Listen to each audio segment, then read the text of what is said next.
3 head coaches and 6 losing seasons in a row. In fact, the year before, they were 5-12 and the worst offense in the league. Worst. So what's really impressive about the turnaround, because of the Russell Wilson cap hit and the draft capital you gave up to get Russell, you could not do a total rebuild. You had to take a lot of the guys you already had and make them better. 4 of their 6 Pro Bowlers this year, just named, were already on the team. This was not a total rebuild. Sean Payton didn't have the draft capital or the cap space. That's actually what Mike Vrabel can do. Sean couldn't.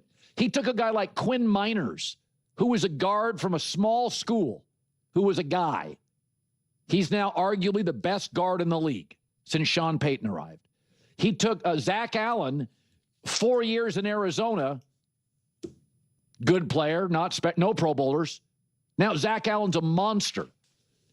So, again, what's really impressive was, and Jesse Minter and Jim Harbaugh did this in the same division, where they took the 32nd ranked defense with Brandon Staley, made it number 1 with mostly a couple of 5th-round cornerbacks they drafted, but mostly the same guys. So sometimes you do get, like Mike Vrabel in New England, where you inherit this young quarterback, you've got $275 million, you got draft picks, and you can rebuild it that way. And that doesn't mean it's bad. But when he took the job, Sean Payton took this job, my take was, I'm not sure this is good. I said it on the air. You got no cap space. And you don't have draft capital. And they go find a Zach Allen, a Quinn Miners, and, he takes a gamble on Bo Nix, which most of the league thought was overdrafting him. R.J. Harvey, most of the league thought it was overdrafted, and they become incredibly valuable players, both on display last night. Bo Nix and Harvey. Both, is that 11 touchdowns for the rookie running back? 11? That's could be more. 12. Here's Sean Payton after the win at Arrowhead. Man, hard-fought win. I thought Kansas City did a good job, Andy, and this team. I don't care who comes out of that locker room. This is a team that basically has been at the top of our league for the better part of a century, and so there's a ton of respect we have for what they've been able to accomplish. All right. Earlier in the segment, I was literally shaking my head because I had a sudden moment of clarity, an epiphany, really. This came right after I finished a video about the Buffalo Bills. As you all know, I often draw comparisons between Bo Nix and Josh Allen. I've been taking a bit of a victory lap on this. The point of contention? The fact that the Buffalo Bills didn't go out and hire Sean Payton. It's pretty wild when you think about it. I understand the timelines didn't align perfectly with some of the Bills' recent shortcomings, but that hire would have been an absolute no-brainer. A complete slam dunk. I can comprehend the hesitation with taking a chance on a Ben Johnson. He's never been a head coach. It's an unknown. Even Jim Harbaugh hadn't been in the NFL for years. I get why an organization might pause thinking, Sean McDermott has had success before, maybe we stick with the devil we know? But Sean Payton? That could have been the most obvious, straightforward decision in the world. Yet it was the Denver Broncos who went out and got him. Credit to them. Jerry Jones and the Dallas Cowboys could have made a play for Payton too, but they didn't. Now, look at this Broncos team. People want to dismiss them. Oh, they only beat bad teams. Or, they're winning a bunch of close games. They're 13-3 and in position to clinch the #1 seed. Let's be real. Every team in the NFL has the ability to beat inferior opponents and pull out tight victories. The difference is the Denver Broncos are actually doing it. And they're doing it in a far-from-perfect situation, navigating the financial aftermath of the Russell Wilson era, in just the second year with Bo Nix at quarterback, and with Sean Payton coaching in what I believe is his 3rd season back from his hiatus. That math checks out 2023, 2024, 2025. That is insanely impressive.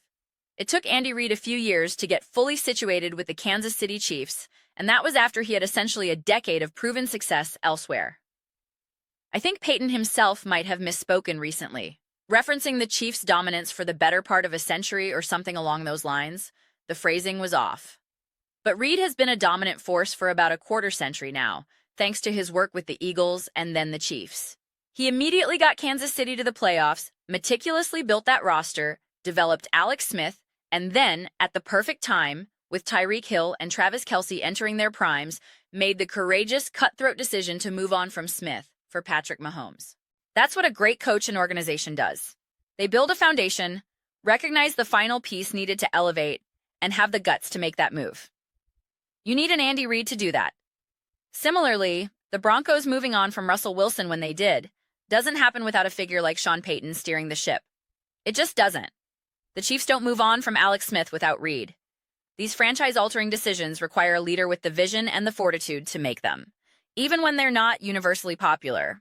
So, credit to the Denver Broncos for putting themselves in a position to make such a decision, and now for positioning themselves as legitimate Super Bowl contenders. We can downplay this team all we want. I'm telling you right now, and I've said it before, this is the trajectory. A lot of the criticism sounds like bitter Chiefs fans claiming the Broncos are frauds, can't wait for them to lose in the playoffs. Well, yes. Mathematically and statistically, they are more likely to lose in the playoffs than to win the Super Bowl. That's just a fact, Broncos fans. It's the reality for 13 out of 14 playoff teams every year. Sorry to break the news. People will inevitably use a playoff loss as proof they were bad or fraudulent all along. By that logic, were the Chiefs frauds last year? The Bills? The Ravens? Was every team that didn't win it all a fraud except the Eagles? And if the Eagles don't win this year, does that mean they were actually frauds last year who just got lucky? I can't keep track of who's lucky, who's a fraud, who's legit. It's a dizzying and ridiculous part of the discourse when trying to objectively assess how teams win and lose. It's one thing if the Broncos were crushing bad teams, but look completely out of their depth against quality opponents, like the Cowboys of recent years, who would demolish lesser teams but falter against contenders. You'd rightly call that fool's gold. That's not the story here. Not even close. This team has a quarterback in Bo Nix, who looks ready for the moment, and a coach in Sean Payton who knows how to seize it. Bringing in Sean Payton was step one in fixing this franchise. Consider some of the other coaching candidates available at the time. There's a real chance that without Payton, you're still stuck in a rut with Russell Wilson. Or worse, you've moved on to a quarterback like Daniel Jones or Sam Darnold this season. Maybe you draft a quarterback, but it's not Bo Nix. You take a swing on someone else. The entire draft order changes with one more win or loss. It's impossible to map that alternate reality. But because the Broncos chose their path, made a decisive move, and had confidence in their vision, they are 13-3 and can clinch the top seed in the AFC with home field advantage. You don't accidentally achieve that.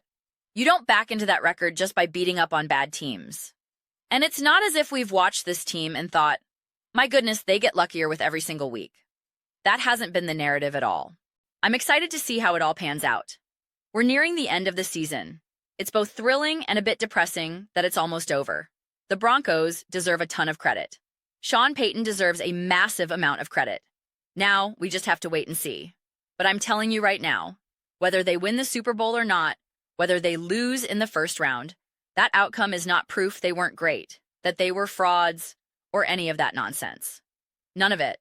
I'm not making any specific predictions about how their playoff run will unfold because the matchups aren't even set yet. It's truly a wait-and-see situation. But those are my thoughts. I'd absolutely love to hear yours. What do you all think about the Denver Broncos and this remarkably quick turnaround, especially once Sean Payton arrived?